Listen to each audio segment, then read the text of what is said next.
Hello, good morning students. Welcome to Raj Malhotra IAS Academy. Welcome to a new session of Down to Earth, and we are covering today the March edition of Down to Earth. So there is one particular article that has come on electronic waste. So that is a very major issue, and it needs to be seen what this article says, and we have to integrate our existing knowledge related e-waste with this current article. So I'm gonna start the lecture or the session for today through the topic of electronic waste. Let's have a look. When we talk about electronic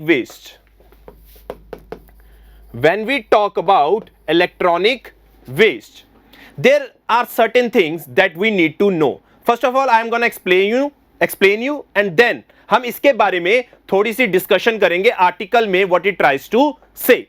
Now let's have a look. When we are talking about e-waste,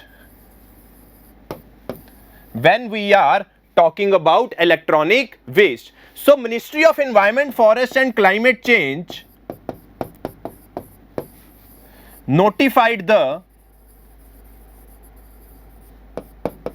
e-waste management rules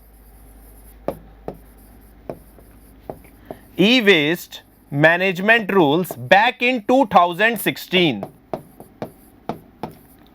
E-waste management rules back in 2016. वहां पे उससे पहले इन्होंने एक concept को वहां पे introduce किया था. That concept was EPR. And what do you mean by EPR? EPR is the extended producer responsibility. Extended producer responsibility.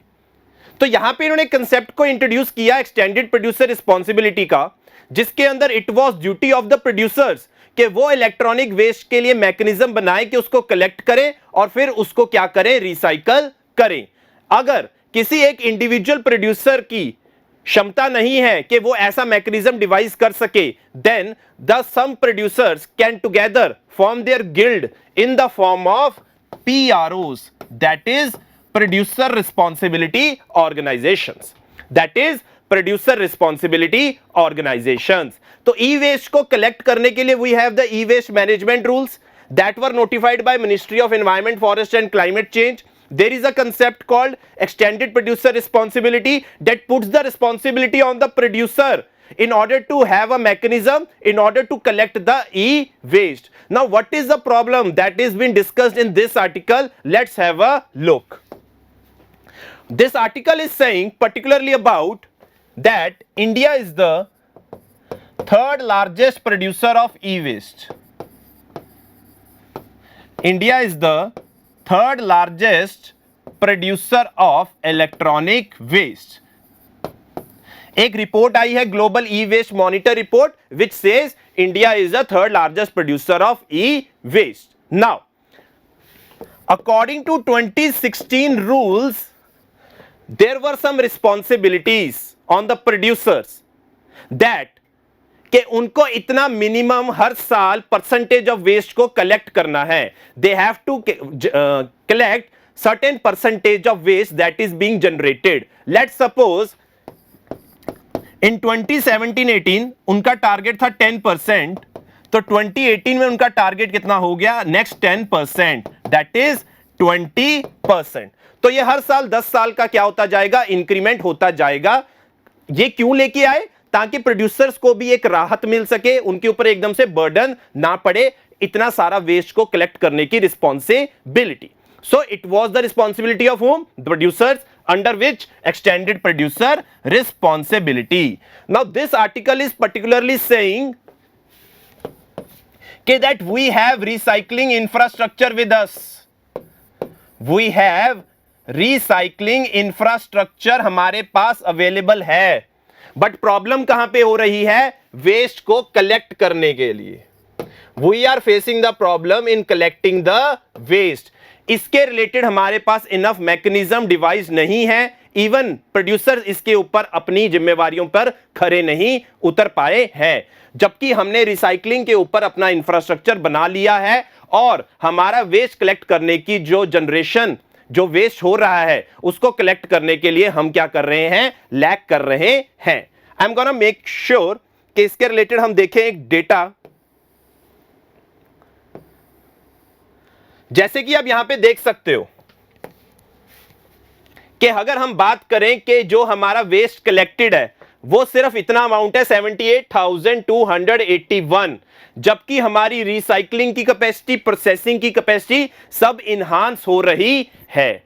तो हम अपनी रिसाइकलिंग कैपेसिटी बढ़ा चुके हैं, बट हम वेस्ट को कलेक्ट करने की रिस्पॉन्सिबिलिटी जो है उसको बढ़ा नहीं पाए हैं। उसमें बहुत ज्यादा क्या है, लूप होल्स प्रेजेंट है, जिसकी वजह से ये जो वेस्ट है हम उसको प्रॉपर तरीके से कलेक्ट कर नहीं पा रहे हैं। This is the thing that this article specifically focuses on through this particular graph, कि हमारी प्रोसेसिंग कैपेसिटी बेशक बढ़ चुकी है, बट हमारी जो कलेक्टेड है ई वेस्ट वो क्या है, बहुत कम है। अब इसके अंदर इन्होंने क्या रीजंस प्रेजेंट किए हैं उस चीज को नोट करते हैं। So the reasons they are giving is, first thing, producers are lacking behind in their targets under EPR। जो EPR के अंदर उनको टारगेट्स हैं वो उनको पूरा नहीं कर पा रहे हैं, जिसकी वजह से वेस्ट कलेक्ट प्रॉपर नहीं हो पा रहा है। So first problem is lack of adherence of rules by the producers, lack of adherence of rule by the producers. अब एक चीज नोटिस करो, अगर मैं बात करूं तीन मेजर जनरेटर्स कौन है ई वेस्ट के, three major generators of e waste in India. First is the individual consumer,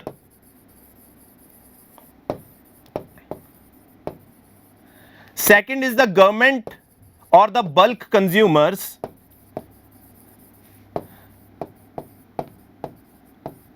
third is electrical and electronic industries. अगर हम चाहते हैं कि हमारा वेस्ट प्रॉपर तरीके से कलेक्ट हो, फॉर्मल सिस्टम के अंदर आए, तो हमें चाहिए कि यहां से जो वेस्ट है, ये जो तीन जनरेट कर रहे हैं, ये उसको फाइनली एक फॉर्मल सिस्टम के अंदर लेके आए।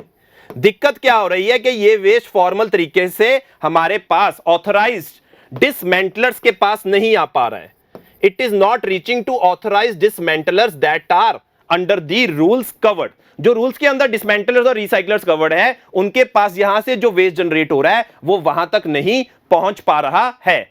अगर सपोज करो वेस्ट पहुंच भी रहा है, तो यहां से डिसमेंटलर से वापस उसकी क्या हो रही है, लीकेज हो रही है into the informal system. Problems देखो कितनी बड़ी है।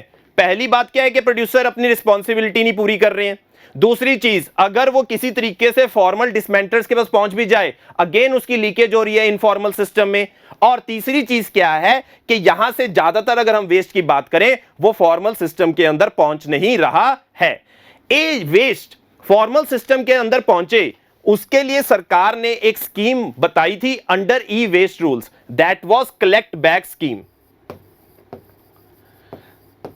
जब ये इलेक्ट्रॉनिक प्रोडक्ट्स की शेल्फ लाइफ खत्म हो जाए, तो ये उसको क्या कर सकते हैं, रिटर्न कर सकते हैं बैक टू द रिटेलर्स जिनसे उन्होंने बाय किए हैं, and then from retailers it can go to producers, और प्रोड्यूसर्स की जो ईपीआर रिस्पॉन्सिबिलिटी है वो भी फुलफिल हो सकती है। पर इस स्कीम के ऊपर ज्यादा काम नहीं किया गया है, जिसकी वजह से ये जो हम कंज्यूम करते हैं इलेक्ट्रॉनिक प्रोडक्ट्स, वो ज्यादातर वापस बाद में फॉर्मल सिस्टम के अंदर नहीं आ पाते हैं। तो second thing is there are lot of leakages when we talk about how this e waste is handled after their shelf life is over. The third thing that is I'm going to discuss is the reason we do not have state-wise data regarding generation of e-waste, जिसकी वजह से हम loop holes को address कर नहीं पा रहे हैं। तो हमारा e waste, we have the recycling capacity but we do not have the capacity, और अगर हमारे पास कैपेसिटी है भाई, तो हमारे जो प्रोड्यूसर्स हैं वो अच्छे तरीके से काम नहीं कर पा रहे हैं, जिसके अंदर वो वेस्ट को क्या कर सके, अपने पास एक फॉर्मली एक सिस्टम डिवाइस कर सके जिसके थ्रू वो कलेक्ट बैक सिस्टम रखें। देखो वेस्ट का सबसे पहले जरूरी क्या है कि उसको हम कलेक्ट करें। अगर वो हमारे पास आएगा तभी हम बाद में उसे रिसाइकल कर सकते हैं और वेस्ट की मैक्सिमम एफिशिएंटली तरीके से उसे रिकवर कर सकते हैं। So this was all about in this series about the electronic waste, कि इंडिया थर्ड लार्जेस्ट प्रोड्यूसर है, इंडिया के अपने रूल्स हैं, ईपीआर की रिस्पॉन्सिबिलिटी है, बट वो रूल्स को और उस ईपीआर रिस्पॉन्सिबिलिटी को प्रॉपर तरीके से निभाया नहीं जा रहा है, जिसकी वजह से वेस्ट कलेक्ट प्रॉपर तरीके से नहीं हो पा रहा है। And we have discuss the reasons that are leading to the, जिसकी वजह से हमारे टारगेट्स पूरे अचीव नहीं हो रहे हैं, जो हमने बताया था 10% करके आगे टारगेट थे, जिसके अंडर वेस्ट को क्या करना था, कलेक्ट करना था। So this is it guys from today's session. This was the session related to electronic waste. अगर आपको ये पसंद आया हो तो do like, share and subscribe and keep continue to watch our channel. Thank you.